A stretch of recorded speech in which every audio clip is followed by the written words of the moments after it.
Assalamualaikum warahmatullahi wabarakatuh. Waalaikumsalam warahmatullahi wabarakatuh. Terima kasih Bu Ayunawati yang telah meluangkan waktu untuk melakukan percakapan praobservasi gitu ya. Yang mana ini adalah digunakan untuk persiapan nanti pada saat Bu Ayunawati diobservasi gitu ya.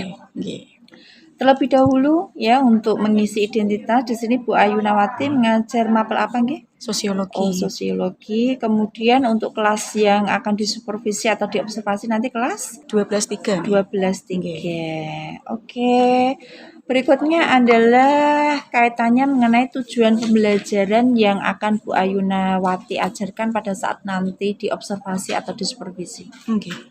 Materi yang akan saya ajarkan adalah materi perubahan sosial. Perubahan sosial yang di situ anak-anak tujuannya bisa melakukan identifikasi, kemudian bisa menganalisis fenomena yang ada di masyarakat terkait dengan bentuk-bentuk perubahan sosial, kemudian dikaitkan dengan teori perubahan sosial seperti itu. Nah gitu, berarti peserta didik nanti diminta untuk satu mengidentifikasi permasalahan yang ada kaitannya mengenai perubahan sosial yang ada di masyarakat. Kemudian yang kedua peserta didik diminta untuk menganalisis ya perubahan sosial yang ada di masyarakat kan seperti itu.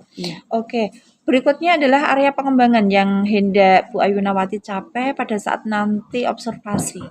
Karena materi perubahan sosial itu kan luas dan banyak. Jadi untuk besok ini saya khususkan pada materi teori-teori perubahan sosial dan bentuk-bentuk perubahan sosialnya saja. Oh gitu. Berarti difokus dua konsep ya? Teori perubahan sosial dan bentuk-bentuk perubahan sosial. Oke. Untuk KSE-nya nanti bagaimana? Jadi dengan metode yang saya berikan, anak-anak bisa saling bekerja sama karena kan sifatnya nanti berkelompok. Kemudian mereka bisa saling bertanggung jawab dengan tugasnya masing-masing. Kemudian juga bisa saling berempati. Artinya adalah ketika satu belum selesai atau merasa kesusahan, itu bisa dibantu oleh yang lain. Seperti itu. Berarti ada tiga kompetensi, yaitu yang pertama adalah tanggung jawab, kemudian yang kedua adalah bekerja sama, kemudian yang ketiga adalah meningkatkan empati. Oke. Untuk strategi yang dipersiapkan Bu Ayunawati supaya nanti area pengembangan yang hendak dicapai itu bisa tercapai dan tujuan pembelajaran juga bisa dicapai secara maksimal, strateginya bagaimana? Sebelum ke strategi, jadi saya melihat kelas 12-3 itu kan beraneka ragam, mulai dari agamanya, kemudian yang kedua adalah skill anak-anaknya. Ada juga di situ anak inklusi satu yang di depan itu Mbak Teresa itu ya. Oh gitu. Iya. Jadi dia ini cenderungnya itu kurang mampu untuk menjawab pertanyaan dengan luwes dan lugas seperti itu. Jadi anak-anaknya teman-temannya bilang itu kurang seperti itu. Maka dari itu saya bertekad untuk melakukan pembelajaran diferensiasi. Nah, kemudian mengelompokkan kelas menjadi 3 kelompok. Yang pertama adalah kelompok menggambar. Yang kedua ini kelompok argumentasi. Yang ketiga itu kelompok kinestetik. Artinya adalah bergerak. Jadi kinestetik ini mereka memiliki tugas untuk keluar kelas mencari data dengan cara wawancara, kemudian observasi, memvideo. Nah, nanti hasilnya berupa podcast. Seperti itu. Tetap ada analisisnya semuanya. Seperti itu. Luar biasa untuk strategi yang dipersiapkan nanti pada saat supervisi ya. Semoga nanti diberikan kelancaran saat supervisi atau observasi nanti dan hasilnya bisa maksimal sesuai dengan tujuan pembelajaran yang direncanakan. Terima kasih Bu Ayunawati ya. Sampai ketemu nanti pada saat supervisi gitu ya. Semoga semuanya diberikan kelancaran, keberhasilan dan kesuksesan. Oke. Wassalamualaikum warahmatullahi wabarakatuh. Assalamualaikum. Waalaikumsalam. Siap. Bu.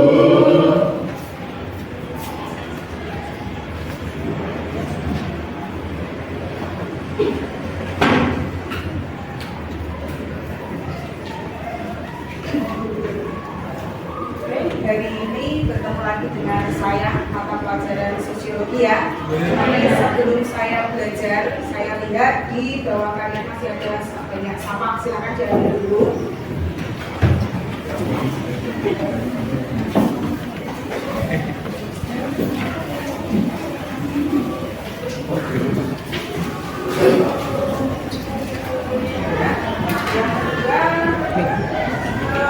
Jaket-jaket yang masih ada di sandaran silakan dimasukkan.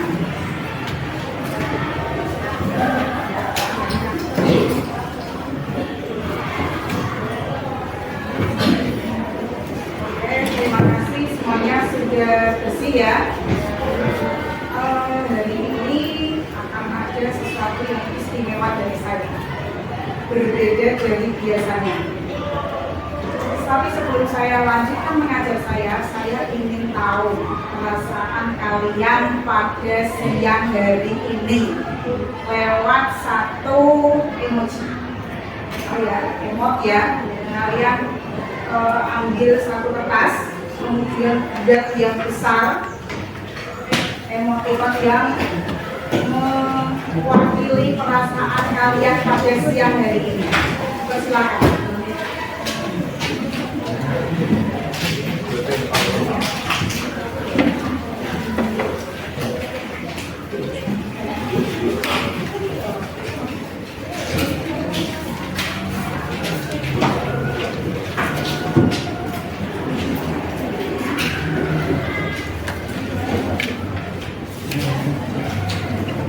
Dan saya mundur 10, 9, 8,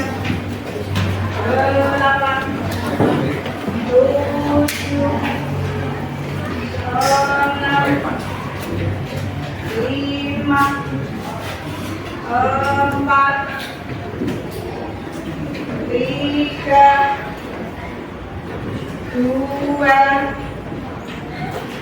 1. Ya, angkat tangan.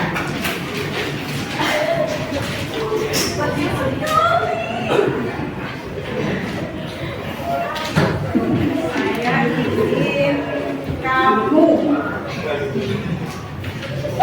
berdiri, kemudian menjelaskan apa yang kamu gambar. Silakan. Saya ini menunjukkan bahwa saya senang dengan hari ini. Alasannya? Alasannya karena pembelajaran hari ini banyak yang praktek dan materinya sedikit sudah menyenangkan. Oke, silakan duduk. Yang kedua, yuk silakan diangkat lagi.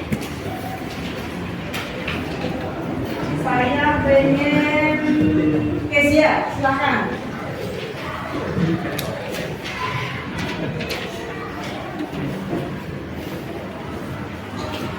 Ya, saya menjawaban emoji ini karena saya suka sekali dengan dari kami sekarang Februari awal. Silakan duduk. Terima kasih. Saya harap kalian semua juga sama ya. Dan saya bisa menjadi siraman. Oke, ini adalah siswa saya dari kelas 10 sampai kelas 12 ini. Saya tertarik dengan emoji yang dibuat ini. Silakan dipaparkan Mas Samuel. Mas Sam. Saya ada alasannya untuk mengambil emoji ini karena ya menurut saya hari ini biasa-biasa saja. Biasa-biasa saja. Yang biasa seperti itu. Semua menghargai perasaan. Terima kasih semuanya ya. Tidak bisa. Demikian ya. Jadi dari ini apa yang kalian gambar ternyata mewakili perasaan kalian. Jadi karena kalian ini sudah bisa duduk dengan tenang, sudah bisa menerima saya dengan lapang dada, walaupun Mas Sam tadi mengatakan bahwa dari ini data-data saja walaupun ada saya, ya kan? Tapi cukup membuktikan bahwa di akhir pembelajaran dapat 9-10 kalian masih tetap semangat.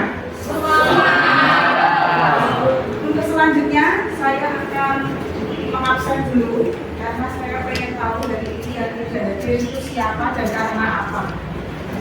Aida Putri Maharani, oke. Aldiva,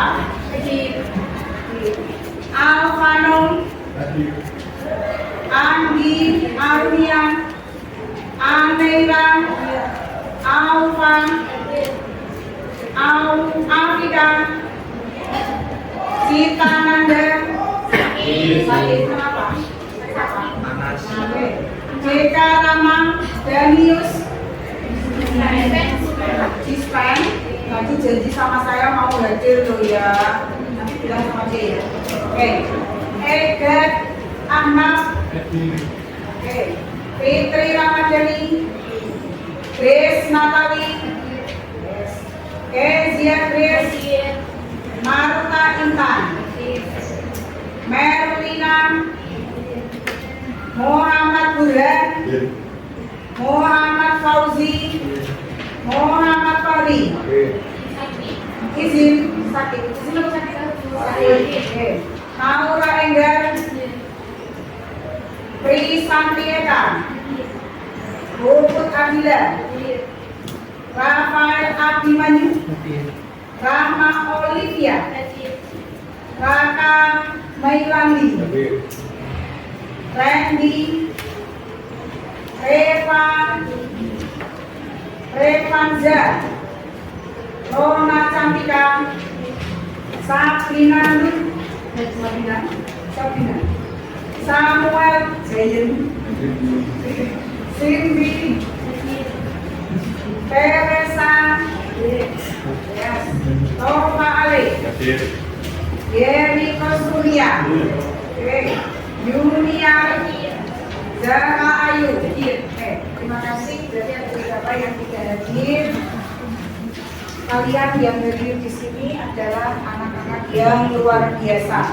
Diberi kesempatan untuk menimba ilmu dari saya dan saya bisa memberikan ilmu yang baik kepada kalian. Oke? Untuk pembelajaran dari ini kita akan mempelajari lanjutan dari materi kemarin. Kemarin kita belajar apa? Perubahan sosial. Kemarin pada definisi, kemudian apa lagi? Faktor pendorong, ciri-ciri. Nah, sekarang kita akan mempelajari tentang bentuk-bentuk dan teori perubahan sosial. Kemarin beberapa teori perubahan sosial sudah saya jelaskan, ya kan? Hari ini berarti lanjutan dari teori-teori kemarin. Kemudian yang kedua adalah bentuk-bentuk perubahan sosial. Oke, masih ingat nggak kemarin teori yang saya jelaskan tentang apa? Teori. Nah, salah satu sebutkan, coba. Teori siklus. Oke, terus penjelasannya. Perubahan yang terjadi secara berulang-ulang. Contohnya apa kemarin? Tren baju yang seperti apa? Nah, kemudian ada lagi apa yang masih ingat? Aksesoris. Kita lanjutkan ke slide selanjutnya. Oke. Tujuan pembelajaran hari ini sebenarnya adalah membahas materi tentang perubahan sosial. Ini diambil teori dan bentuk. Untuk apa? Agar anak-anak ini bisa menganalisis bagaimana bentuk-bentuk perubahan sosial yang ada di masyarakat. Dikaitkan dengan teorinya, pasti dalam segala perubahan itu ada banyak masalah, ya kan? Ada baik itu dampak negatif sebagai masalah ataupun dampak positifnya. Jika ada masalah terkait dengan bentuknya tersebut, maka kalian bisa menganalisis dan mencari penyelesaiannya. Seperti itu. Oke, kita lanjutkan. Yang selanjutnya, nah, ada video yang harus kalian simak. Video pertama, silakan bisa disaksikan dulu terkait dengan programnya. diperhatikan dengan seksama. Ya. Dengan kemajuan teknologi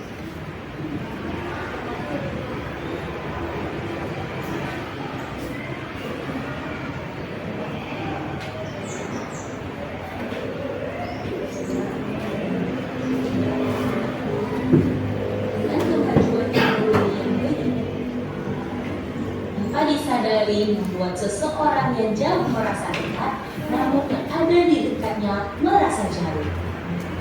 Hal ini disebabkan karena segala sesuatu sudah dapat dikerjakan dengan cara yang lebih mudah dan modern dengan menggunakan sebuah mesin seperti smartphone. Dahulu, anak-anak mainnya seperti kata untuk karena mereka akan berkumpul untuk bermain bersama-sama. Namun sekarang, dengan adanya smartphone, semua permainan sudah dapat digeser dan jika ingin bermain anak-anak tinggal bermain saja. Begitu juga dengan sistem komunikasi. Dahulu, untuk menghubungi kerabat jauh, kita harus menulis surat dan mengirimkannya lewat marketing pos. Namun sekarang, melalui aplikasi chatting, kita dapat berkirim pesan dengan cepat meskipun jaraknya jauh sekalipun. Tak hanya itu, kalau dahulu pulang sekolah dengan berjalan kaki bersama teman-teman, jadi kita dapat menggunakan aplikasi Grab, di mana kita tinggal pesan Grab dan tunggu saja di sekolah sampai Grab tersebut datang. Untuk berbelanja pun, yang awalnya jika kita ingin membeli sayur harus ke pasar dan melakukan transaksi langsung dengan penjual di sana, sekarang kita dapat berbelanja melalui aplikasi di smartphone seperti Shopee, Lazada, di mana transaksi dapat dilakukan menggunakan m-banking tanpa harus tatap muka langsung dengan penjual. Berbicara tentang transaksi, zaman dahulu, jika ingin memiliki suatu barang, dapat menggunakan sistem barter, yakni sistem saling tukar menukar barang. Kemudian berkembang dengan menggunakan mata uang seperti saat ini, dan sekarang dengan kecanggihan teknologi dapat membuat kita melakukan transaksi dengan aplikasi seperti OVO, Dana di smartphone kita. Hal di atas merupakan perbandingan yang kita rasakan semenjak teknologi sudah ada, terutama adanya akses internet yang mempermudahkan kita dalam melakukan semua aktivitas.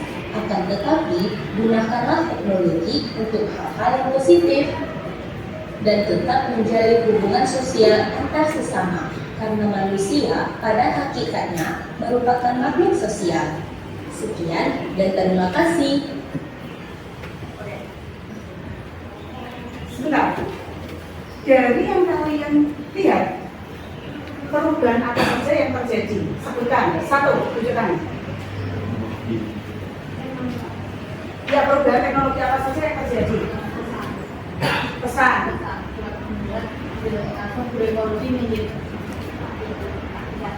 Oke, pesan. Lagi? Transportasi. Transportasi yang seperti apa? Dulu jalan kaki, sekarang naik kendaraan. Oke, kendaraan apa bisa dijelaskan? Mobil, motor. Motor. Oke. Kemudian ada lagi mata uang. Yang dulunya awalnya kalau mau beli barang itu harus bayar dulu, sekarang bisa membeli pakai uang. Oke. Perubahan apa? Kira perubahan tadi termasuk perubahan besar, perubahan kecil, revolusi atau evolusi, direncanakan atau tidak direncanakan, perubahan yang membawa kemajuan atau perubahan yang membawa kemunduran. Silakan jelaskan beserta alasannya. Satu saja.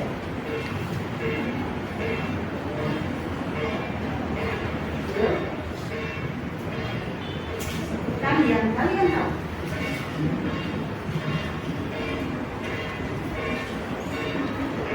Ya. Kita masuk ke dalam teori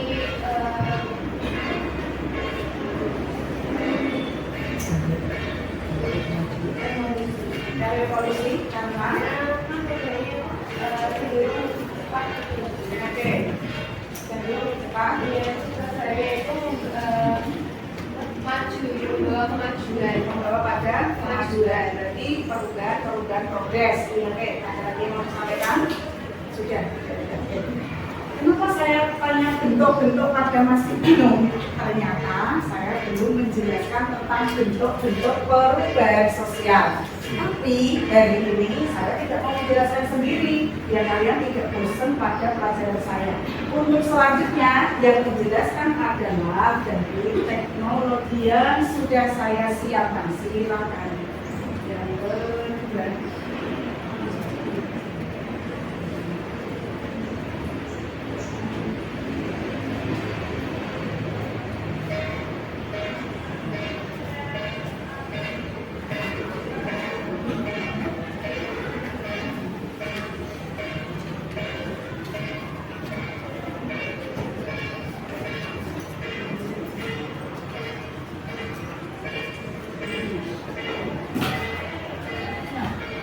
Silakan kalian simak penjelasannya dengan seksama, kalian pahami dengan baik, nanti kita aplikasikan lewat kasus-kasus yang akan saya berikan. Terima kasih.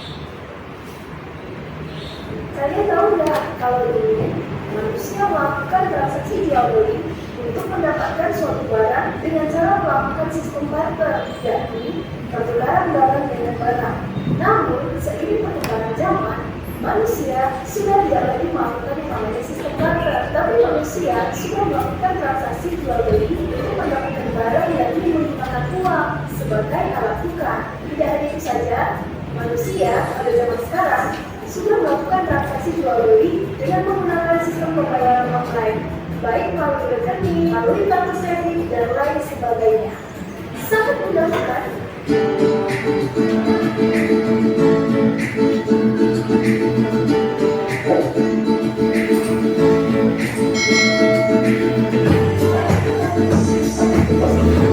Hai semuanya, welcome back to my channel.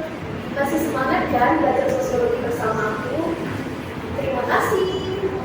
Nah, kali ini kita akan belajar tentang bentuk-bentuk perubahan sosial. Ada banyak bentuk perubahan sosial di dalam masyarakat.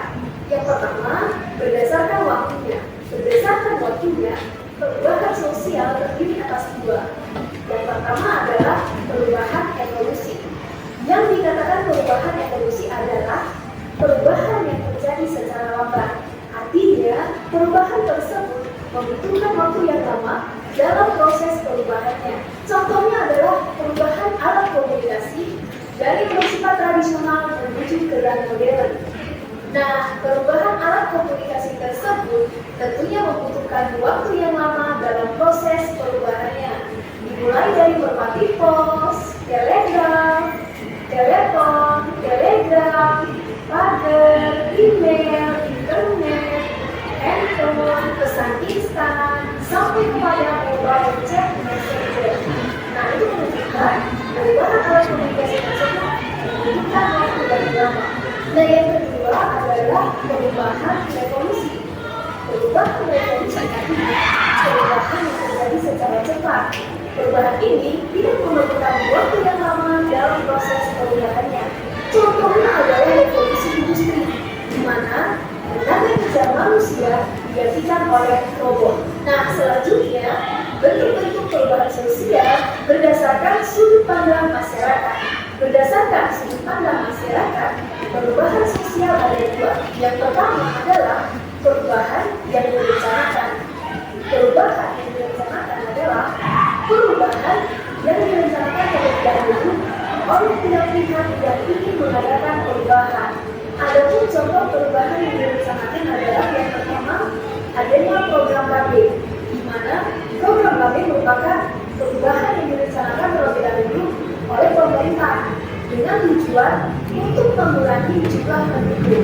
Contoh yang kedua adalah pembangunan jalan tol, di mana pembangunan jalan tol juga direncanakan terlebih dahulu oleh pemerintah yang bertujuan untuk memperlancar adanya lalu lintas. Contoh yang terakhir adalah adanya program beasiswa di misi, di mana pemerintah membuat adanya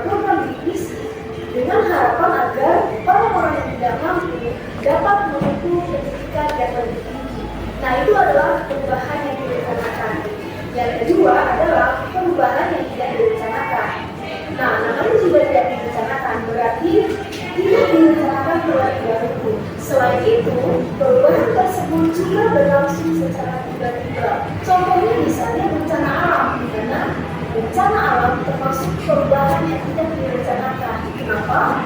Tentunya karena tidak ada orang yang merencanakan terjadinya bencana alam. Nah, bencana alam tersebut juga menyebabkan terjadinya kerugian di dalam masyarakat. Nah, yang selanjutnya, bentuk perubahan sosial berdasarkan pengaruhnya. Berdasarkan pengaruhnya, perubahan sosial ada dua. Yang pertama, perubahan besar. Yang dikatakan perubahan besar adalah perubahan yang membawa pengaruh besar bagi masyarakat, dan perubahan tersebut juga diikuti oleh seluruh masyarakat. Contohnya adalah modernisasi, di mana adanya modernisasi membawa pengaruh besar bagi masyarakat, seperti misalnya berkembangnya gaya hidup konsumtif, gaya hidup kebarat-baratan, makin tingginya pergaulan bebas, semakin tingginya angka kriminalitas, dan lain sebagainya. Contoh lainnya adalah adanya kenaikan harga BBM. Kenaikan harga BBM membawa pengaruh besar bagi masyarakat. Contohnya adalah semakin tingginya tingkat kriminalitas, semakin banyaknya pengangguran, dan semakin tingginya angka kemiskinan. Nah, itu adalah contoh dari perubahan besar. Yang kedua adalah perubahan kecil. Perubahan kecil artinya perubahan yang membawa pengaruh kecil bagi masyarakat. Selain itu, perubahan tersebut hanya diikuti oleh sebagian kecil masyarakat. Contohnya adalah perubahan model pakaian dan perubahan model rambut, di mana perubahan model pakaian yang ke-9 diikuti oleh sebagian kecil masyarakat. Yang keempat adalah bentuk perubahan sosial berdasarkan arah perkembangannya. Berdasarkan arah perkembangannya, perubahan sosial ada dua. Yang pertama adalah perubahan progres. Perubahan progres artinya perubahan yang menuju ke arah kemajuan. Adanya perubahan ini juga memberikan keuntungan bagi masyarakat. Contohnya adalah perkembangan fintech, di mana adanya perkembangan fintech memberikan kemajuan dan juga memberikan keuntungan bagi masyarakat. Seperti misalnya mempermudah manusia dalam melakukan segala aktivitasnya. Yang kedua adalah perubahan regres. Perubahan regres artinya perubahan yang membawa kemunduran bagi masyarakat. Perubahan tersebut juga memberikan kerugian bagi masyarakat. Contohnya adalah penyalahgunaan internet, di mana saat ini banyak orang menggunakan internet, seperti misalnya memanfaatkan internet untuk melakukan yang namanya prostitusi online, judi online, penipuan online shop, dan lain sebagainya. Yang terakhir adalah bentuk perubahan sosial berdasarkan struktur dan prosesnya.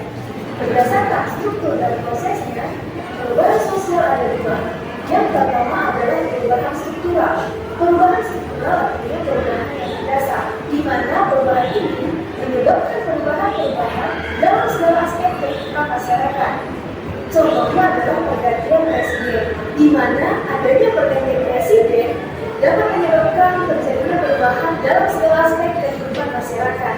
Contohnya adalah adanya pergantian presiden telah membuat lahirnya kebijakan-kebijakan baru dan juga program kerja yang baru, dan hal tersebut tentunya menyebabkan perubahan dalam segala aspek kehidupan masyarakat. Yang kedua adalah perubahan proses. Perubahan proses artinya perubahan yang tidak mendasar. Perubahan ini hanya menyempurnakan perubahan yang sebelumnya. Contohnya adalah perubahan amandemen Undang-Undang Dasar 1945 yang menambah dan menghapus beberapa pasal dengan tujuan untuk menyempurnakan pasal-pasal yang ada di dalam undang-undang. Baiklah, sekian video dari saya tentang bentuk-bentuk perubahan sosial. Semoga videonya bermanfaat untuk kalian semua, dan jangan lupa di like, komen, dan subscribe ya. Terima kasih. Kita lanjutkan ke slide selanjutnya. Untuk selanjutnya tadi video sudah kalian tonton coba. Jadi video sebelumnya tentang bentuk-bentuk perubahan sosial, kira-kira contoh lain dari perubahan sosial besar apa? Lain dari perubahan sosial besar. Ya, kelas. Perubahannya kenapa kok dikatakan sebagai perubahan besar?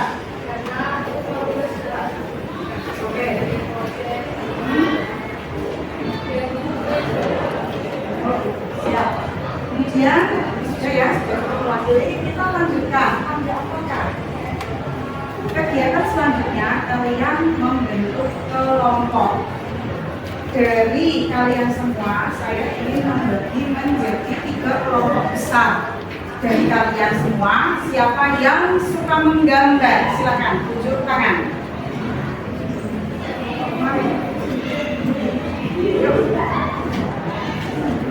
Kelompok kemarin?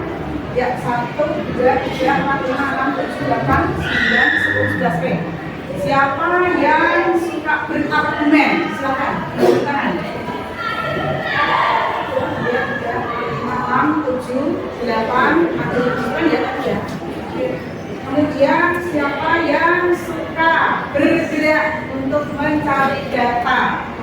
1, 2, 3, 4, 5, 6, 7, 8, 9, 10. Oke, silakan. Semuanya silakan berkumpul sesuai dengan kelompoknya masing-masing. Di sini kelompok menggambar ke mana? Di sana ke sini. Kelompok menggambar ke sana. Kemudian kelompok argumen di sini, silakan bergerak yang di sebelah sini. Silakan. Dalam waktu 1 menit.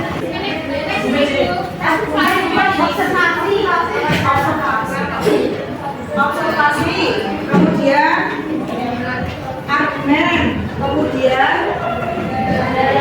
ya. Untuk selanjutnya saya akan berikan kasus yang akan kalian kerjakan secara bersama-sama dengan kelompoknya. Kasus itu sudah saya kirim di WA grupnya.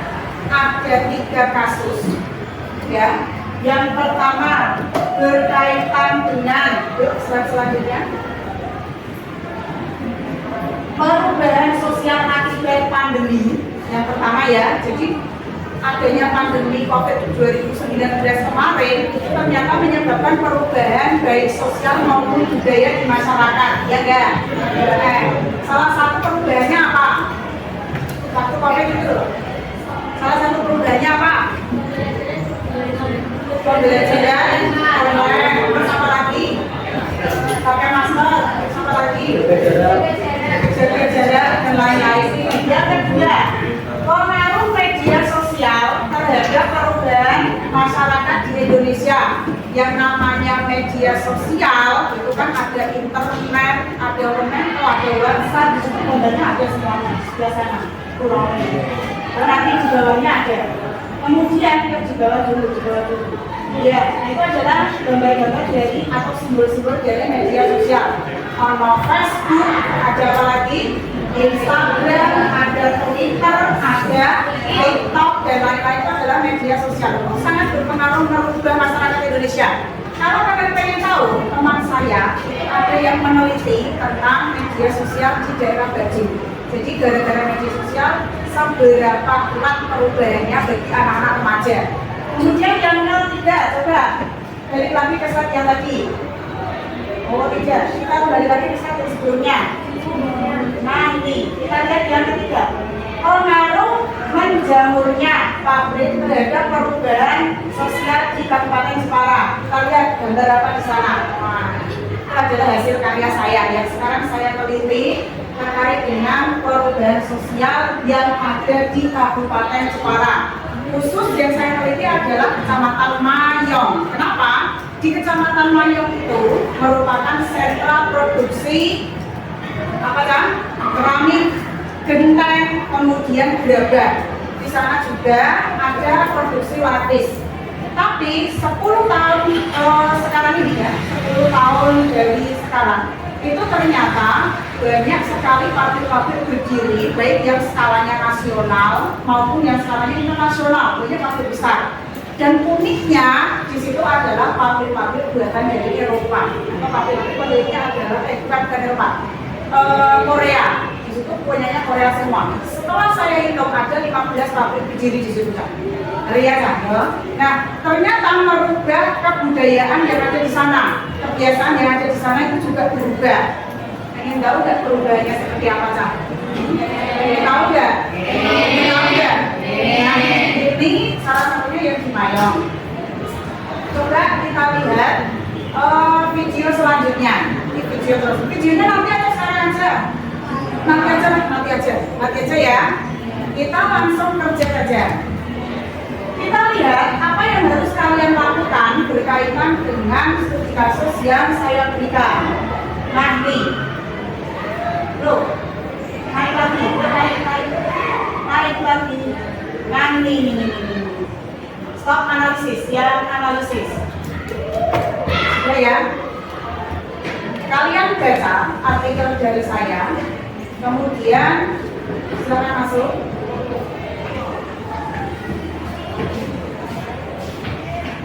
Silakan kalian baca artikel dari saya yang saya berikan.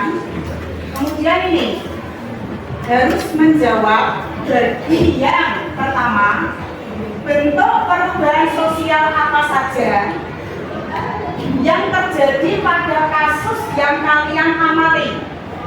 Deskripsikan secara jelas dan kaitkan dengan teori perubahan sosial.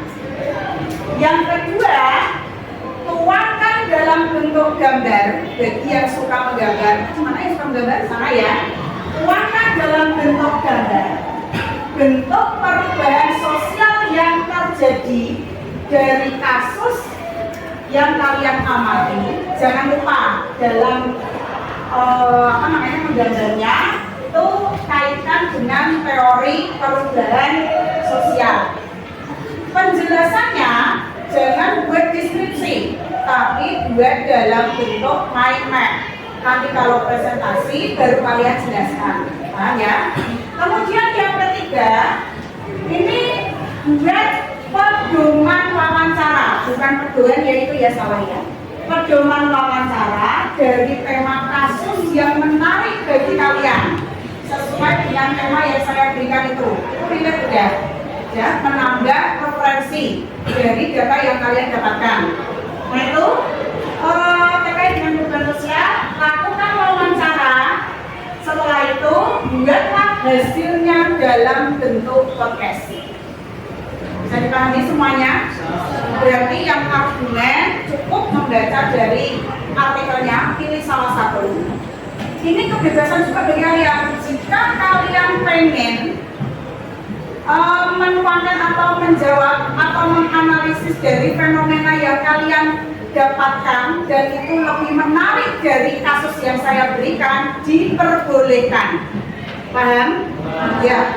Oke? Ada pertanyaan sebelum lanjut ke pembelajaran? Pembelajaran selanjutnya maksudnya? Ada pertanyaan? Nanti ketika kalian mengerjakan, saya akan putar. Jadi yang kesulitan nanti akan saya arahkan. Seperti itu. Ya. Ditulis saja. Nah, itu terakhir. Kalau misalnya dari sini bisa membuat PPT, langsung dibuat PPT-nya. Nanti di presentasi diberikan PPT-nya. Oke ya. Jadi dalam itu dan dulu setelah oke siap. Ada lagi pertanyaan? Tidak? Sudah jelas nggak? Sudah. Oke, kalau semuanya sudah jelas, maka kerjakan tugas masing-masing. Bagi yang berargumen silakan menganalisis, bagi yang menggambar silakan menggambar, bagi yang wawancara silakan lanjut wawancara.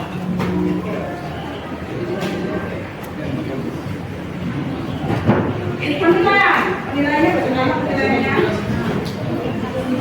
Kertasnya. Misalkan kertasnya ini buat kecil nggak apa-apa, tapi hasilnya difoto saja ditampilkan di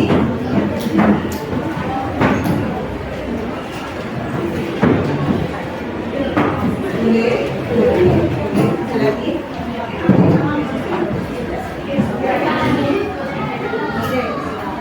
Nah ini kan berbeda, ya ini nanti bisa dibagi jadi ya.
Pokoknya nanti letak boy jam 3:04 ya.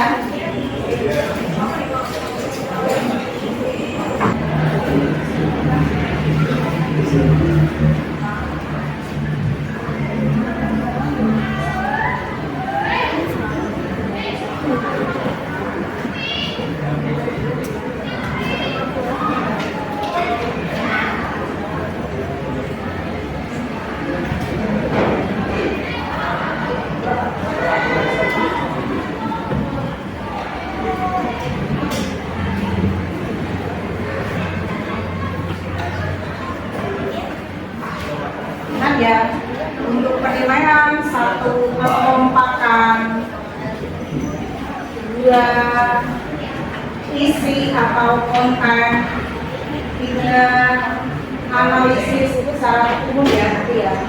Jadi per apa namanya? Per kelompok nanti ya. Terima kasih.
Untuk kelompok menggambar ini yang pertama kali nanti masuk kelompok menggambar, dilanjutkan kelompok argumen, kemudian yang ketiga kelompok menggambar lagi atau kelompok siapa? Kelompok podcast ya. Yang ketiga podcast nanti yang ketiga. Oke, siap. Nah, untuk penilaian tadi saya lanjutkan yang pertama yang tadi kan sudah saya spill sebentar ya, sedikit ya tentang penilaiannya. Ini untuk penilaian kelompok menggambar. Pertama, kesesuaian gambar atau artinya adalah keterhubungan antar gambar. Melihat juga saling berhubungan satu dengan yang lain. Kemudian yang kedua adalah ketajaman analisis. Yang ketiga, presentasi hasil kalian. Jadi cara presentasi kalian itu bisa memaafkan atau tidak. Kemudian yang ketiga, kelompok argumen yang dinilai adalah kebenaran dalam menyebutkan termasuk perubahan apa. Yang kedua, ketajaman analisis kasus. Yang ketiga, presentasi. Ini cara presentasinya. Kemudian kelompok wawancara. Penilaiannya adalah satu, pedoman wawancaranya sesuai dengan tema apa tidak, melanjut atau tidak. Yang kedua, kedalaman materi. Yang ketiga, hasil wawancara. Yang keempat, presentasinya. Oke ya, kalau hasil wawancara maksudnya adalah analisis dari hasil wawancara. Kemudian terakhir, presentasi. Baik, silakan memperhatikan teman yang presentasi.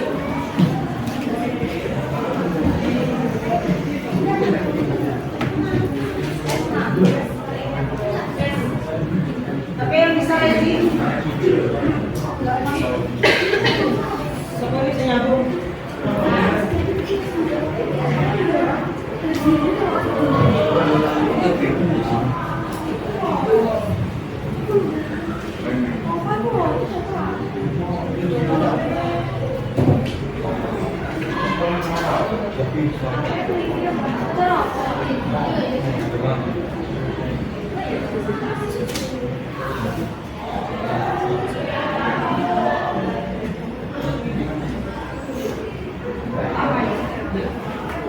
Bagaimana kalau olahraga ini?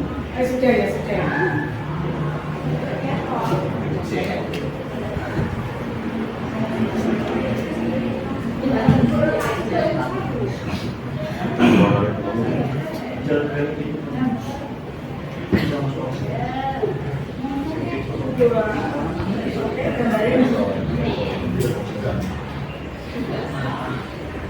Gambarnya dulu yang kita lihat.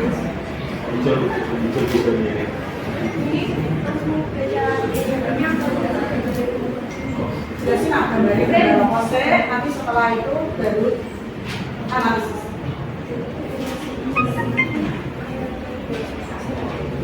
Assalamualaikum warahmatullahi wabarakatuh. Waalaikumsalam warahmatullahi wabarakatuh. Sebelumnya perkenalkan, nama saya Marta Ita Nurwan dari absen 14. Saya Siti Saraswati, absen di 11. Kami berdua dari kelompok gambar ingin menjelaskan mengenai perubahan sosial yang direncanakan yang terjadi pada yang dialami oleh kita, yaitu pemilihan ketua OSIS. Pada beberapa tersebut dapat dilihat sedang berlangsungnya pemilihan ketua OSIS 2024. Nah, pemilihan ketua OSIS 2024 itu termasuk dalam perubahan sosial yang sering kita alami setiap tahunnya.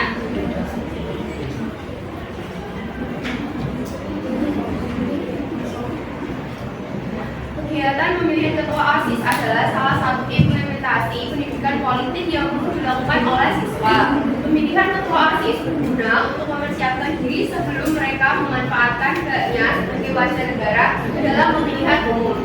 Pemilihan ketua OSIS dapat dianggap sebagai perubahan struktural karena melibatkan pergantian kepemimpinan dalam organisasi tersebut yang dapat mempengaruhi berbagai aspek operasional, budaya, dan arah kebijakan OSIS.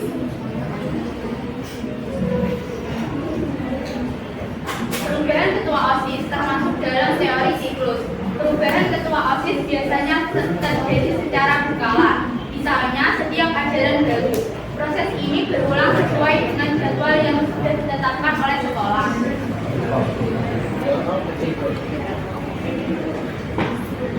Dampak positif dari pemilihan ketua OSIS. Yang pertama adalah perubahan kepemimpinan. 2. Perubahan program dan kegiatan. 3. Pengaruh terhadap motivasi dan semangat anggota OSIS. Yang keempat adalah penyesuaian proses dan struktur organisasi.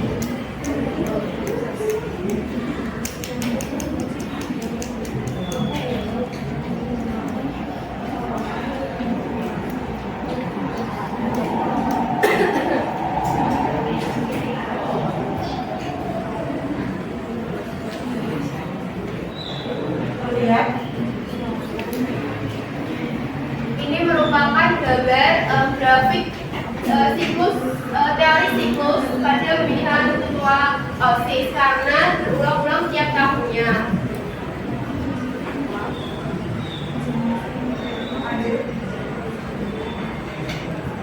Itu tadi penjelasan dari kami. Apakah ada pertanyaan? Oke, silakan kalau ada pertanyaan atau ada yang memberikan sanggahan, silakan. Benarkah pemilihan ketua OSIS itu merupakan teorinya, teori 11 atau justru teori yang lain gitu? Teorinya kan ada revolusi, ada teori revolusi, ada multi-line theories of evolution, ada cyclical theories of evolution, ada teori yang malah kemarin, ada unilinear theories of evolution, ada universal theories of evolution. Cocok gak kalau misalkan OSIS, pemilihan OSIS yang setiap tahun terjadi termasuk teori C+.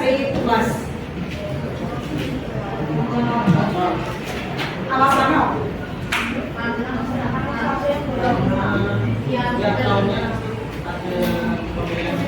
mesti pengulangan ya. Itu termasuk apa namanya, perubahannya adalah perubahan struktural. Oke, pertanyaannya adalah, ada pertanyaan sebelum saya mendengar pertanyaan? Tidak ada? Kalau tidak ada, dari saya cukup sudah. Tidak jadi memberikan pertanyaan, silakan bisa melanjutkan aplikasi. Sebelumnya terima kasih atas perhatiannya. Wassalamualaikum warahmatullahi wabarakatuh. Waalaikumsalam.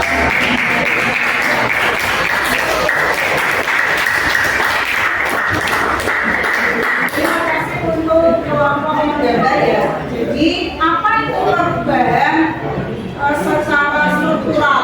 Perubahan yang merupakan perubahan kepemimpinan yang setiap tahun terjadi. Kemudian teorinya adalah teori siklikal. Perubahan itu terjadi secara berulang-ulang, setiap tahun mesti terjadi. Namun terkadang perubahan yang terjadi pada proses ini bisa berdampak negatif ketika ternyata pemimpin OSIS dan juga anggotanya tidak melaksanakan amanah. Nanti program-programnya tidak ke arah kemajuan, tapi malah menuju ke arah kemunduran. Mungkin kan terjadi? Mungkin. Berarti kalau itu terjadi, perubahannya menjadi perubahan apa? Perubahan progres apa yes? Kalau misalkan terjadi kemunduran, perubahan. Yes. Saya lakukan untuk kelompok pertama, silakan kelompok selanjutnya. Assalamualaikum warahmatullahi wabarakatuh. Waalaikumsalam warahmatullahi wabarakatuh. Perkenalkan, kami dari kelompok 2, kelompok argumen. Sebelumnya perkenalkan, nama saya Deka Ramadhan Sakti dari absen 9. Perkenalkan, nama saya Amelia Rahmatullah dari absen 5. Oke, jadi kita berdua perwakilan dari kelompok argumen akan menjelaskan tentang perubahan sosial akibat adanya pandemi COVID-19.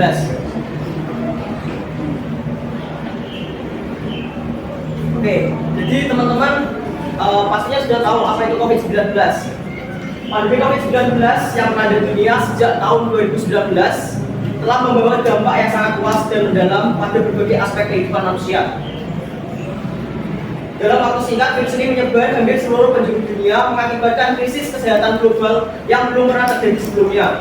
Dampak pandemi ini tidak hanya terbatas pada sektor kesehatan, tetapi meluas ke bidang ekonomi, pendidikan, sosial, dan juga budaya. Nah, dari pandemi COVID-19 ini termasuk dari teori revolusi. Kenapa? Karena pandemi COVID-19 ini terjadi secara cepat, sesuai dengan pendapat Karl Marx yang mengatakan bahwa perubahan revolusi adalah perubahan secara linear dan bersifat revolusioner. Dikarenakan perubahan ini menimbulkan chaos. Jadi kayak ada disorganisasi sementara. Lalu untuk perubahannya, COVID-19 ini juga termasuk perubahan yang sangat besar, teman-teman. Kenapa?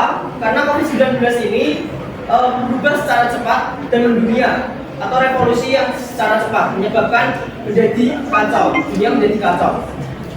Termasuk juga perubahan besar karena dalam perubahan ini mendalam dan sangat luas bagi aspek di kehidupan global.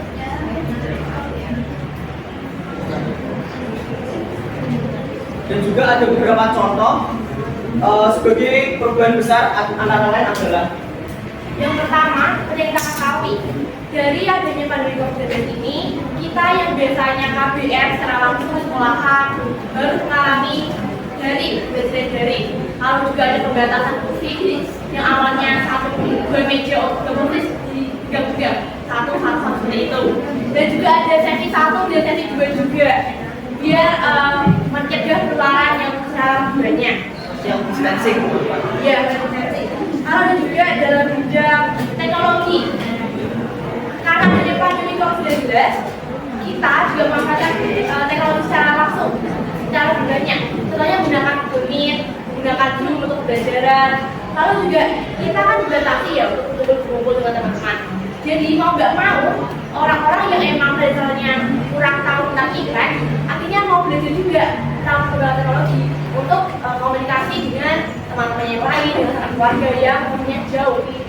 Lalu juga dalam bidang ekonomi global, kita yang biasanya bertransaksi secara langsung di minimarket, di pasar, atau di kebutuhan sehari-hari menjadi berubah karena COVID tadi.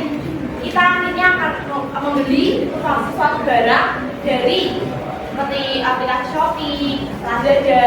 Jadi menggunakan e-money juga, menggunakan Dana, Shopify, gitu. Lalu untuk selanjutnya adalah perubahan berdasarkan prosesnya. Perubahan yang tidak dihendaki dan tidak direncanakan. Nah, pastinya teman-teman bahkan para ilmuwan, dosen-dosen dan lain-lain juga tidak akan mengetahui dengan adanya COVID-19 ini. Perubahan sosial terjadi tanpa perencanaan sebelumnya dan di luar kendali masyarakat. Mengakibatkan dampak sosial yang tidak diinginkan, pandemi COVID-19 adalah contoh perubahan sosial yang tidak direncanakan. Karena secara tiba-tiba memaksa masyarakat untuk beradaptasi, mengubah nilai dan norma sosial yang telah lama dianut. Seperti yang dicontohkan tadi, masyarakat yang biasanya hidup bersosialisasi, hidup kebersamaan, dengan adanya COVID-19 ini maka terjadinya pencegahan atau social distancing, teman-teman.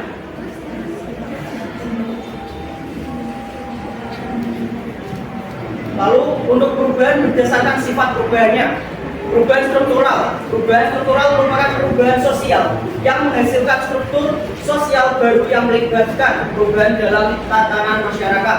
Pada pandemi COVID-19, perubahan struktural yang terjadi memaksa masyarakat untuk beradaptasi dengan kondisi baru serta menciptakan struktur sosial yang berbeda dari sebelumnya. Contohnya interaksi sosial dan kesehatan masyarakat. Nah, untuk contoh yang dari masyarakat, jadi dulu sebelum ada pandemi COVID-19, kita itu kayak lebih bodo amat tuh, kayak mau makan juga nggak cuci tangan, terus kita pergi juga, wes lah, ini yang lain kayak kita juga mungkin dari tempat lain, kita itu di rumah sakit ya, kita di rumah sakit tuh yang baik kan, kita kan harusnya kayak cuci tangan dulu, terus mandi, ganti baju dan pakaian.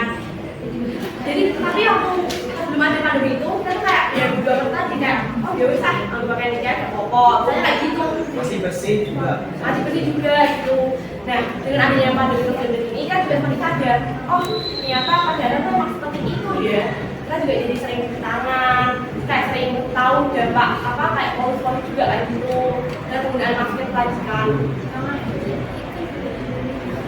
Oke, kesimpulan.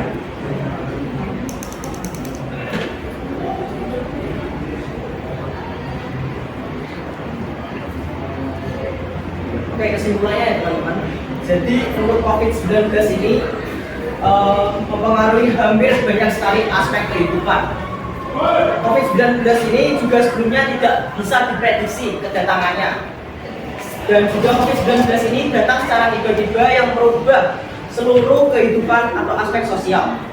Tak hanya sosial, COVID-19 juga banyak sekali merubah adanya interaksi antara masyarakat dengan masyarakat yang lainnya, juga merubah beberapa aspek, yakni seperti kehidupan, bekerja, dan berinteraksi. Lalu adanya pekerjaan jarak jauh, belanja online, pekerjaan virtual, dan juga kekhawatiran kesehatan masyarakat. Mungkin itu saja yang sudah dapat kami sampaikan tentang argumen atau pernyataan dari perubahan dengan adanya COVID-19. Mungkin apakah ada pertanyaan dari audiens? Ada pertanyaan? Ada yang menyadar? Tidak ada ya? Ada, Mbak? Mau bertanya? Biasa. Kalau tidak ada, tentu benar ya apa yang disampaikan bahwa COVID-19 termasuk dalam perubahan besar.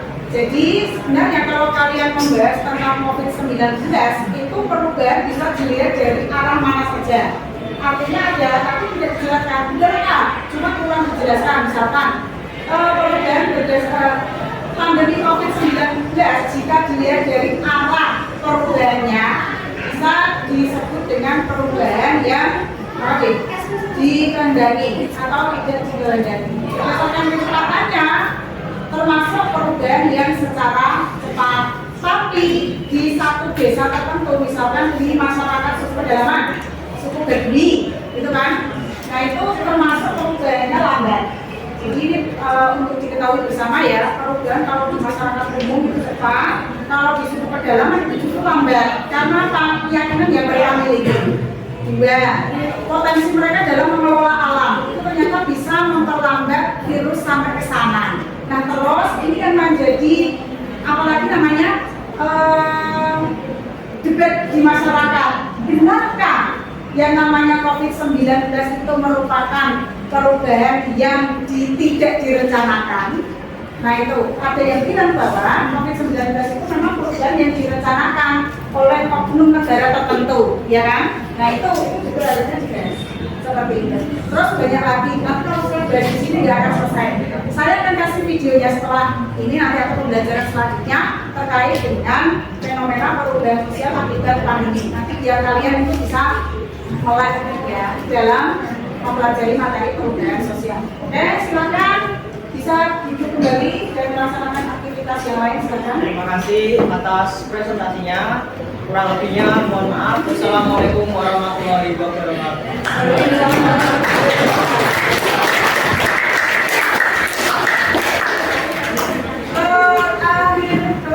Silakan. Assalamualaikum warahmatullahi wabarakatuh. Perkenalkan kami dari kelompok 3 akan mempresentasikan tentang LGBT. Sebelumnya, perkenalkan nama saya Nisya dari angkatan 12. Saya Aisyah Putri Madani angkatan 1. Dan ini dia berikut videonya yang akan saya pertanyakan.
Thank you.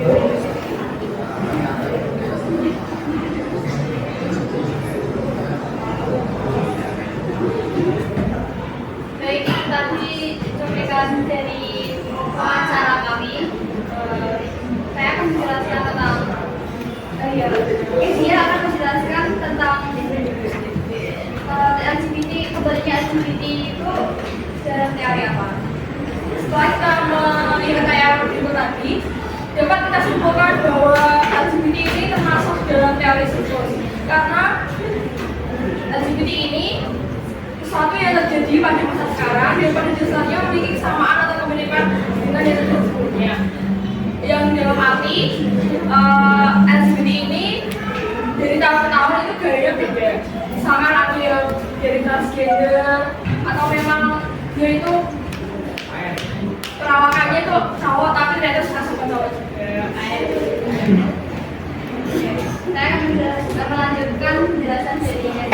Jadi teori siklus ini dalam LGBT dulu kan pernah tenar, lalu kembali padam kayak nggak tenar lagi. Lalu akhir-akhir ini sudah tenar lagi. Banyak seperti di sosial media banyak sekali yang mentenarkan kaum LGBT. Perubahan ini termasuk dalam perubahan tidak direncanakan. Kenapa? Karena perubahan ini tidak direncanakan karena tanpa ada perencanaan dulu, tapi keinginan tersebut muncul dan terjadi di luar jangkauan pengawasan. Hal ini dapat menimbulkan banyak sekali dampak yang tidak diinginkan oleh masyarakat.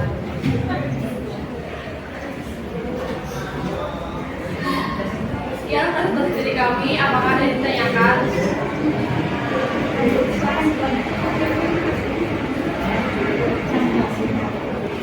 Saya ditanya, sebelumnya pertama saya ada kuliah jadi pertanyaan saya itu juga. Yang pertama itu, kalau kalian gimana sih cara mengulangi yang komunikasi? Dan yang kedua, kalau misal di lingkungan teman kalian ada salah satu seseorang yang memang aktornya tidak sendiri, kalian jadi teman-teman apa dari mana? Saya akan menjawab pertanyaan pertama dari Naira. Tadi pertanyaannya kan bagaimana cara kita menanggulangi LGBT tersebut? Bisa dengan cara mensosialisasikan mensosialisasikan kepada masyarakat bahwa LGBT itu dilarang oleh agama dan oleh orang lain juga. Lalu untuk pertanyaan kedua, jika ada teman-teman kita yang ikut LGBT juga, menurut saya jangan langsung dimarahin atau kita ngomongnya gak baik-baik. Kita harus melakukan pendekatan terlebih dahulu dengan teman kita. Kita memberitahukan yang pertemuannya bagaimana, yang harus dihindari, dan efeknya untuk dalam jangka panjang bagaimana.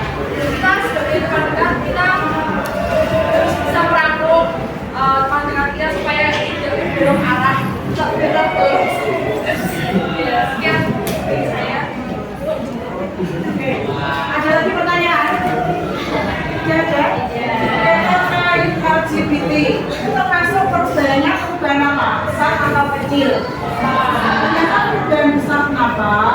Walaupun tidak diikuti oleh masyarakat banyak, ya kan? Atau tidak semuanya. Kalau bisa saya sanggah, itu bukan perubahan besar, tapi itu termasuk perubahan kecil.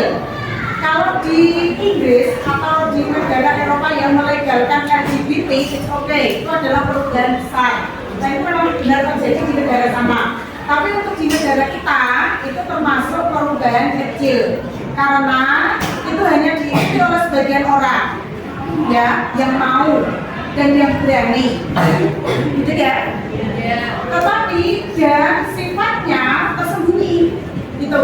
Jadi tidak terang-terangan gitu loh. Jadi misalkan di sini ada yang melakukan LGBT, suka sesama jenis misalkan atau gay, itu saya yang tidak semuanya tahu. Misalkan semua tahu itu pun hanya menjadi rahasia pribadi seperti itu. Paling diomong-omongke atau digosipkan sedikit tanpa mereka dengar. Gitu. Maka itu masuk bukan perubahan besar ya, tapi perubahan kecil. Nah, teorinya teori apa? Itu kan sebenarnya setiap tahun itu ada. Nah ini yang disoroti adalah tidak tenangnya.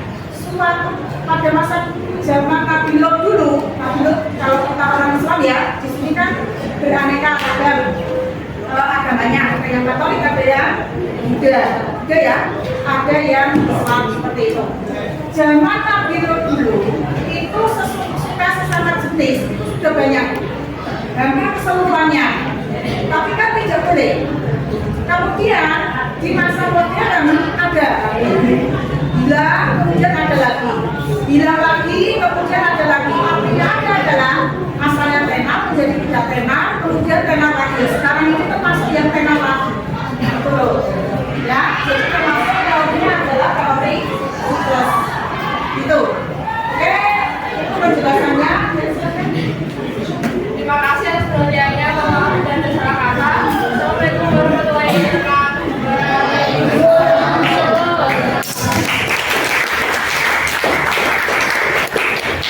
Dari ke laptop. Jadi kita langsung saja ke ya, sebelum berinteraksi kita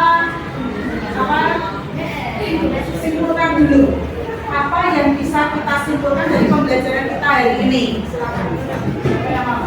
Satu, kita mempelajari perubahan. Betul-betul perubahan. Nanti betul-betul perubahan apa saja? Perubahan. Ada perubahan. Ada perubahan. Terus? Terus perubahan. Perubahan struktural. Yang kita bahas dari yang pertama tadi. Yang masuk pertama tadi membahas apa tadi? Namanya? Pemilihan proses. Tadi termasuk perubahan apa? Siklus. Termasuk bentuk perubahan apa? Berulang. Perubahan besar atau perubahan kecil atau perubahan apa? Pemilihan proses tadi termasuk perubahan apa? Dan struktural. Kemudian teorinya? Teori siklus. Kemudian yang kedua, tadi apa? Pandemi. Terus pandemi itu termasuk perubahan apa? Perubahan besar bisa. Terus perubahan apa lagi? Tidak direncanakan. Perubahan apa lagi? Perubahan apa? Perubahan direncanakan, tidak direncanakan. Pokoknya semuanya pandemi ya. Pandemi itu termasuk ini sepertinya chaos karena jamnya mau pulang ya. Oke, sekarang bukan sebelum pulang. Saya tanya lagi. Fokus. Ya, saya anggap tadi kita ulangi lagi sekali lagi. Termasuk perubahan besar dari yang kita bahas tadi. Apa saja perubahannya? Terus apa lagi? Terus perubahan apa lagi? Pemilihan proses tadi termasuk perubahan apa? Bentuknya perubahan apa? Oke. Kemudian pandemi itu termasuk teorinya teori apa? Teori revolusi. Masyarakat pedalaman termasuk teori revolusi. Ya. Sekarang kita ke refleksi. Pertanyaannya, apakah kalian merasa senang pada pembelajaran hari ini? Apakah kalian paham pada materi pembelajaran hari ini? Oke, kemudian saran pembelajaran seperti apa yang kalian harapkan pada saya? Seperti ini. Ada lagi tambahannya? Sama ada lagi? Terjun lapangan. Cerita-cerita masuk enggak? Oke, terima kasih ya demikian dari saya. Was dari perubahan Allah atau Tuhan tidak akan merubah nasib seseorang kecuali orang itu yang merugikan sendiri. Jelas. Maka dari itu tidak ada yang tidak mungkin kalau kita mau berusaha. Yang kedua, pendidikan memang tidak membuat kita kaya, ya kan? Kita jadi konglomerat, tapi dengan pendidikan bisa mengantarkan kita menjadi kaya dan sukses. Masuk nggak? Masuk. Siap lanjutkan pendidikan? Siap. Terima kasih. Mari kita berdoa sebelum pulang. Kita berdoa menurut kepercayaan masing-masing. Berdoa mulai.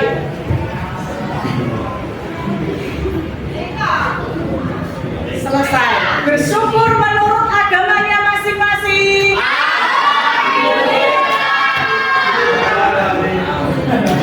Assalamualaikum warahmatullahi wabarakatuh.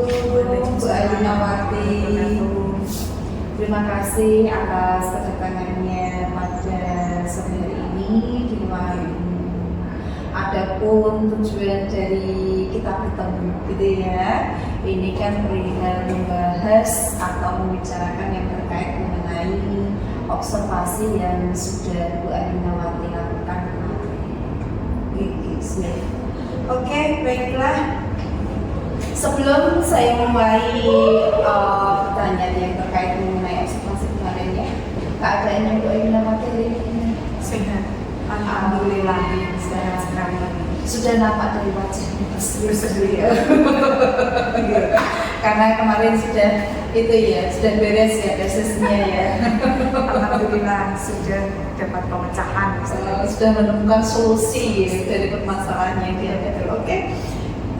Pada pertemuan kali ini ya, tadi sudah saya jelaskan bahwa tujuan dari kita bertemu adalah barangkali membahas mengenai observasi yang dilakukan Bu Ainawati kemarin gitu ya. Yang pertama ingin saya tanyakan yaitu terkait mengenai bagaimana pendapatnya Bu Ainawati setelah menyaksikan pembelajaran kemarin. Pendapatnya deg-degan ya. Karena jujur itu pertama kalinya saya mengajar dengan pembelajaran berdiferensiasi yang sistematis. Artinya apa?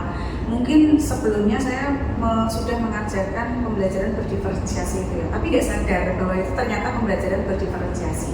Nah, setelah tahu, ini saya ternyata sekarang ini mengajar dengan berdiferensiasi. Nah, itu ada perasaan ini Kak, deg-degan. Oh gitu, deg-degannya karena? Ya karena ini nanti harus bagaimana, terus nanti setelah ini apa, terus hasilnya seperti apa, nah oh gitu. Karena jenengan itu ya memikirkan bagaimana sifatnya gitu ya. Betul. Kalau sebelumnya kan nggak usah dipikirkan nanti pembelajaran seperti ini, entah itu berdiferensiasi atau bukan, yang penting maju anak senang paham gitu ya. Karena kemarin sudah dibuatkan gitu ya, proses pembelajarannya adalah berdiferensiasi berbasis KSE gitu ya. Terus dengan sendiri, terus fokusnya ke sifatnya. Nanti mulainya dari mana? Terus habis ini terus seperti apa? Seperti itu. Betul. Seharusnya ya mengalir saja kan gitu ya. Itulah bedanya ketika ditumbuhi dengan tidak. Oh gitu ya. Dari nilai dan tidak. Berarti sangat mengalir ya. Ada momok tersendiri. Ada momok. Padahal seharusnya yang namanya supervisi itu kan bukan berarti kita dinilai tidak ya. Gitu ya kan. Seharusnya kita itu terjadi kolaborasi kan seperti itu harusnya.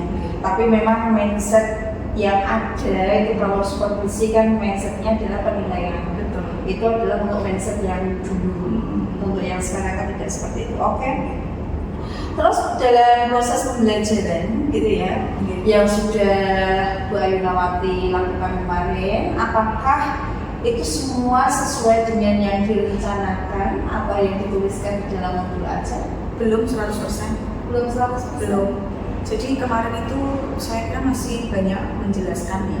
Untuk yang pertama, yang kedua, ternyata setelah saya sadar nggak ada ice breaking. Harusnya itu kan penting ya kalau untuk pembelajaran sosial. Karena kan kalau misalkan hanya penjelasan, kemudian pelaksanaan praktek di lapangan gitu tanpa ada SPP itu ada yang kurang bagus. Nah kemarin seperti ini. Terus hasilnya lagi ternyata kan kemarin saya bagi menjadi 3 grup. Yang pertama grup menggambar, yang kedua itu argumentasi, kemudian yang ketiga ini kinestetik, yang artinya adalah wawancara. Nah ini anak ini sebelumnya pada pembelajaran sebelumnya itu kan sudah saya beritahu deh bahwa siswa itu ada pembelajaran yang melakukan wawancara terkait dengan materi perubahan sosial. Nah anak ini udah mencuri start duluan. Ya kemarin itu kan mencari start duluan. Anak-anak mencari informannya, kemudian udah mencari pertanyaannya itu kira-kira mau ditanyakan itu apa. Padahal kan ekspektasi saya ketika saya memberikan alurnya ini, nanti kalian silahkan buat pertanyaannya dulu di sini, kemudian baru mencari targetnya. Nah itu ternyata tidak, mereka sudah membuat pertanyaannya dulu, kemudian sudah mencari targetnya, tinggal cek gitu aja.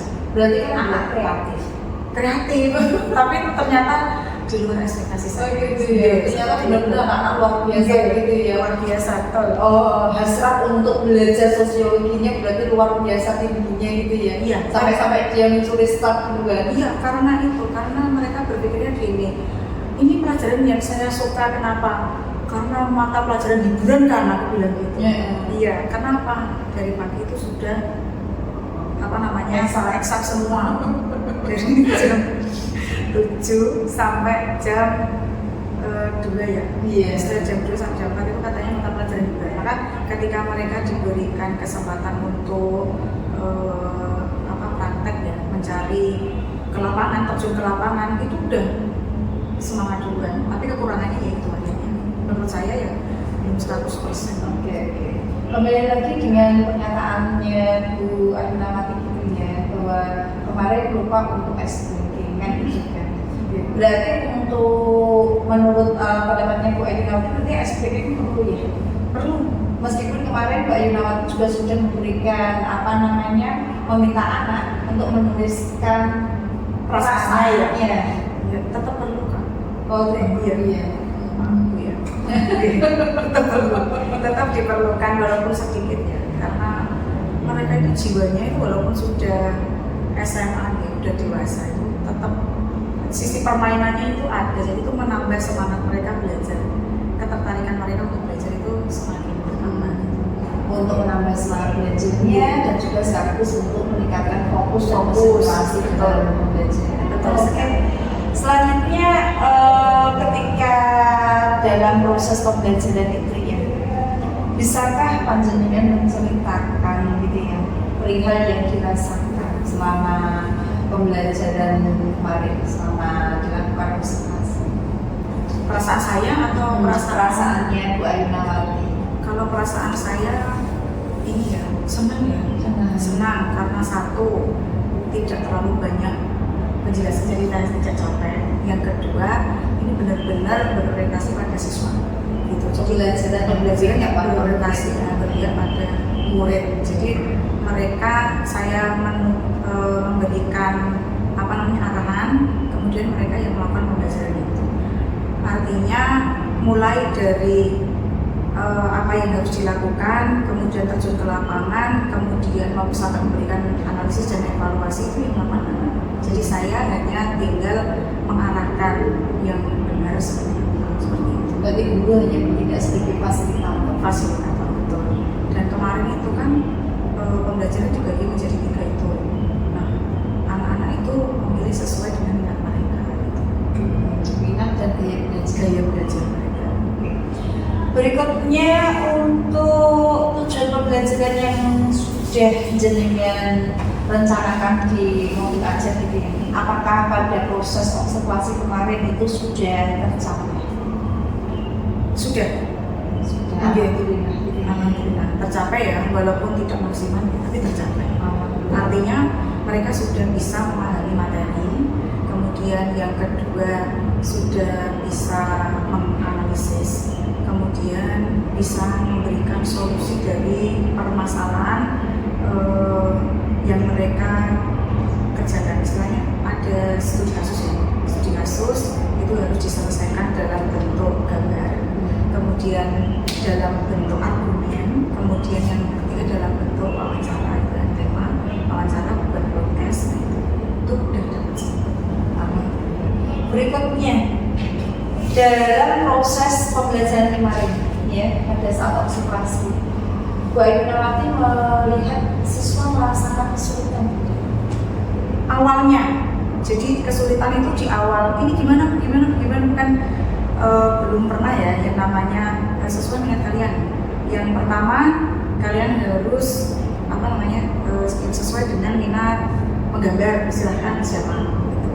Yang kedua kalian harus sesuai minat berargumentasi siapa. Yang ketiga argumen, kemudian wawancara. Nah itu nanti caranya gimana Bu? Nah itu bimbingnya di situ. Kemudian saya beritahu pada mereka untuk yang wawancaranya ada sebuah kasus yang berkaitan dengan perubahan sosial. Kasusnya ada 3, yang berkaitan dengan pendidikan 1, yang kedua pandemi, yang ketiga perubahan di sekitar ini. Kalian silakan pilih salah satunya. Kemudian misalkan yang bertema tentang COVID-19. Kalau yang suka dengan wawancara, silakan kalian buat pertanyaan terkait dengan COVID tersebut, perubahannya apa saja, kemudian faktor yang menyebabkan itu apa dan sebagainya. Itu sesuai dengan mata pelajaran yang sudah saya pelajari, yang sudah saya ajarkan seperti itu. Oh gitu ya. Dari situ yang menggambar juga sama. Yang menggambar itu nanti silakan kalian gambarkan perubahan yang terjadi pada saat COVID. Kira-kira sebelum terjadi COVID itu ada gambaran apa? Setelah pada saat COVID itu apa? Setelah COVID ini apa? Itu perubahannya itu jelas. Kemudian faktor yang membentuk itu apa? Kemudian faktornya apa? Faktor penyebabnya itu apa? Terus bentuk-bentuk perubahannya itu perubahan apa saja itu jelaskan. Kemudian yang ketiga itu termasuk teorinya, itu termasuk teori apa. Untuk khusus yang gambar, karena terkait dengan gambar, penjelasannya itu harus lewat mind map gitu. Jadi hanya ada gambar. Nanti untuk presentasinya berarti kalian harus mempresentasikan gambar kalian dengan mind map itu. Nah untuk yang argumen berarti kalian membuat sebuah esai atau makalah atau di situ berupa artikel bullying yang terkait dengan misalkan fenomena pandemi itu. Kemudian analisis menggunakan teori-teori perubahan sosial, bentuk-bentuk perubahan sosial dan lain-lain itu. Kemudian hasilnya nanti jangan langsung tapi bentuk PPT. Nah itu saat ini juga Bu ya.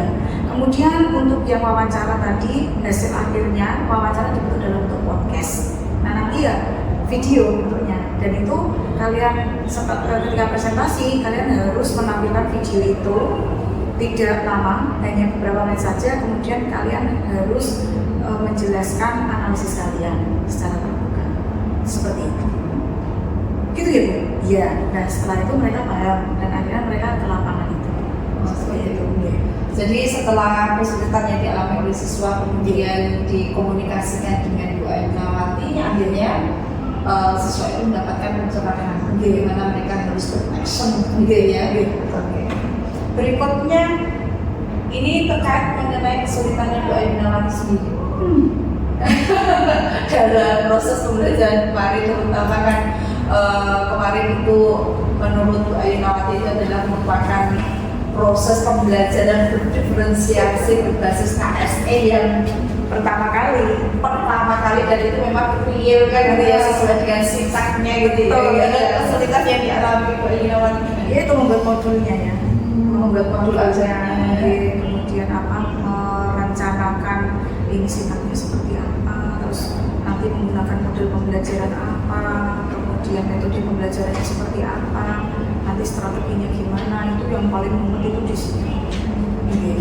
Kemudian kalau di lapangan ya itu tadi paling ini harus apa dulu gitu. Tapi akhirnya bisa lah, kita guru itu kan punya 1000 cara ya agar tidak grogi di depan siswa. Kemudian mereka itu biar percaya pada apa yang kita bawakan itu bagaimana. Akhirnya mengalir saja seperti itu. Tapi kesulitan yang pertama yaitu ketika ini modulnya seperti apa. Berarti kesulitannya pada saat membuat desain pembelajaran. Oke, berikutnya alternatif untuk mengatasi kesulitan yang Bu Ainawati alami? Karena saya belum tahu apa itu KSE seperti apa. Ternyata sebelumnya ketika pembelajaran yang dahulu itu sudah saya lakukan sebenarnya, tapi nggak tahu kalau itu adalah KSE gitu kan.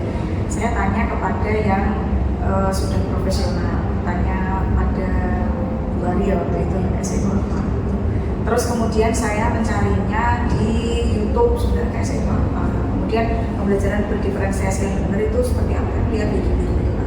Terus kemudian saya bertanya pada teman-teman yang memang sudah mengetahui bagaimana belajar berdiferensiasi yang benar. Dari situ. Berarti untuk alternatif mengatasi kesulitan ya pasti kita melakukan literasi.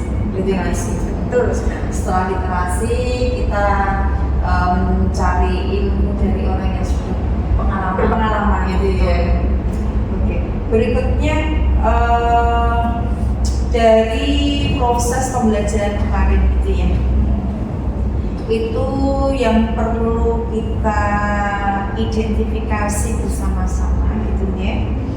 Kalau menurut Bu Ainawati sendiri gitu ya, proses pembelajaran yang sudah Bu Ainawati lakukan kemarin, kalau kita buatkan interval nilai dari 1 sampai 10 gitu, kalau menurut Bu Ainawati sendiri itu di posisi 7. Alasannya ya masih banyak yang kurang. Artinya kalau dilihat dari modul saja itu kan belum sempurna. Yang kedua, percaya atau tidak percaya, kemarin itu LKPD belum sempat saya buat. Jadi ini caranya gimana? Anak itu kan harus ada LKPD ya. Dan itu saya akali mereka itu tadi. Guru itu kan memang pintar bagaimana cara mengakali siswanya. Saya minta yang gambar itu silakan gunakan kertas yang tidak terpakai, terserah itu apa ya, atau yang kalian punya, atau ambil dari buku kalian gambar itu, atau kalau kalian pengen ya kalian bawa kertas gambar dari rumah atau yang lebih pantas seperti itu boleh. Kalau memang nggak ada, ya yang ada di sini aja, bekas-bekas juga tidak ada apa-apa. Berarti di situ kita memanfaatkan recycle. Artinya adalah memanfaatkan sesuatu yang sudah tidak terpakai tapi bisa dipakai gitu. Terus untuk yang itu salah satunya itu LKPD yang nggak siap ya. Yang kedua, untuk kasus-kasus itu kan harusnya saya menyiapkan kasus dalam bentuk kertas itu ya. Tapi mengingat lagi karena waktunya saya juga tidak sempat, kemudian terus saya gunakan ini paperless gitu ya. Kata kepala sekolah dulu itu sebisa mungkin kita paperless, akhirnya saya gunakan itu. Kita pun juga di era teknologi, kasus yang sudah saya tulis di laptop itu saya kirim ke WA Group. Jadi mereka silakan lihat WA Group untuk melihat kasus-kasus seperti itu. Luar biasa. Berarti sesuai dengan sekolah kita yang akhirnya bisa jadi. Oke, memanfaatkan yang Terus untuk yang skala prioritas ya, skala prioritas dalam pencapaian tujuannya Bu Ainawati kemarin, bagaimana? Skala prioritas itu maksudnya apakah semua tujuannya itu sudah tercapai semua gitu? Kalau sudah berarti skala prioritas utamanya sudah terpenuhi kan? Skala prioritasnya itu kemarin kan di tujuan itu anak bisa menyebutkan, menjelaskan seperti itu kan. Yang pertama yang terakhir itu justru menganalisis kemudian membuat produk seperti itu. Nah ini lebih ke analisisnya saya. Skala prioritasnya ternyata anak-anak itu bisa menganalisis, cuman kurang tajam. Nah itu nanti yang pengen saya asah mereka gitu. Bisa menganalisis tapi kurang tajam gitu. Bahkan di kelas yang lain saya coba, setelah itu saya coba ke kelas yang lain yang relatif lebih konyol ya kelasnya itu bahkan menyebutkan itu bentuk perubahan apa saja itu ada yang clear, belum ada dua anak itu yang masih bingung. Oh ternyata COVID ini adalah perubahan perubahan besar ya gitu. Padahal ya benar perubahan besar, tapi sebenarnya itu kan ada perubahan yang tidak direncanakan seperti itu. Padahal itu sebenarnya ada perubahan yang direncanakan. Itu COVID itu kan direncanakan oleh banyak mereka bisa. Tapi yang di kelas kita kemarin itu hampir semua sudah bisa, cuman bahasa analisisnya kurang aja. memang kalau kita melakukan analisis ya itu kan proses, membutuhkan proses juga, proses berpikir yang tidak hanya satu kali, dua kali, dan itu harus kemudian nanti ya seringkali kalau anak-anak dibiasakan untuk melakukan analisis, nanti secara bertahap maka nanti analisisnya juga akan lebih tajam dan lebih akurat seperti itu. Oke, selanjutnya untuk kedepannya gitu ya. Kira-kira setelah tadi Bu Ayunawati sudah dapat mengidentifikasi yang terkait mengenai kelemahan gitu ya, kelemahan pada saat proses observasi kemarin, kemudian kelebihannya juga gitu ya. Kira-kira untuk pertemuan yang akan datang, untuk proses pembelajaran yang akan datang yang akan dilakukan oleh Bu Ayunawati, itu Bu Ayunawati punya dream yang bagaimana? Banyak. Antara lain melaksanakan suatu pembelajaran berdiferensiasi dengan berbasis KSE, kemudian produk-produknya juga lebih baik lagi ya. Salah satunya adalah membuat permainan sosiologi, salah satunya. Terus wawancaranya, misalkan membuat podcast lagi itu yang lebih tajam, lebih menarik dari itu. Yang intinya itu misalkan di-upload di YouTube itu itu dream saya. Oh gitu ya. Jadi membuat podcast sosiologi itu impian besar saya. Jadi satu membuat podcast sosiologi, kemudian yang kedua membuat game tentang sosiologi gitu ya. Kemudian yang ketiga penelitian. Yang ketiga ya, karena di materi sosiologi itu kan ada materi penelitian sosial. Nah itu kan relate dengan materi-materi yang ada termasuk perubahan sosial. Terus nanti untuk yang penelitian itu nanti masuknya kalau kegiatan mana yang intranya atau ekstranya? Intra bisa, karena selama ini yang kakak-kakak kelasnya itu juga saya minta untuk membuat satu makalah 2 penelitian. Penelitian sosial, iya benar itu. Mampu. Udah pernah. Oh gitu. Sudah sepatunya? Saya kasih waktu 1 bulan untuk meneliti itu. Untuk melakukan penelitian sampai makalah jadi 1 bulan. Iya. Dan saya cukup bawel. Oh gitu. Luar biasa. Dan juga pastinya nanti dalam proses pembuatan game sosiologi itu juga mengaplikasikan dari teknologi.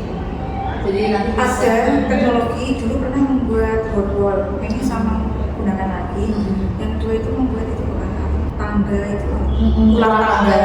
Nah itu. Tapi ini pertanyaannya yang ada di situ itu sosiologi. Iya. Gitu. Nanti Bu Ayunawati bisa mengembangkan itu dengan menggunakan IT. Dengan sangat mudah sekali nanti sesuai dengan apa yang Bu Ayunawati inginkan, misalnya ulang tangga ya. Jadi nanti Bu Ayunawati bisa memasukkan keyword-keywordnya itu nanti terjadi langsung. Dan nanti untuk pilihannya ya juga banyak sekali ya. Memang mau bisa jadi apapun tidak gitu ya, tetap guru harus mengikuti perkembangan zaman. Karena apa, yang namanya proses pembelajaran itu harus sesuai dengan kodrat anak dan kodrat zamannya.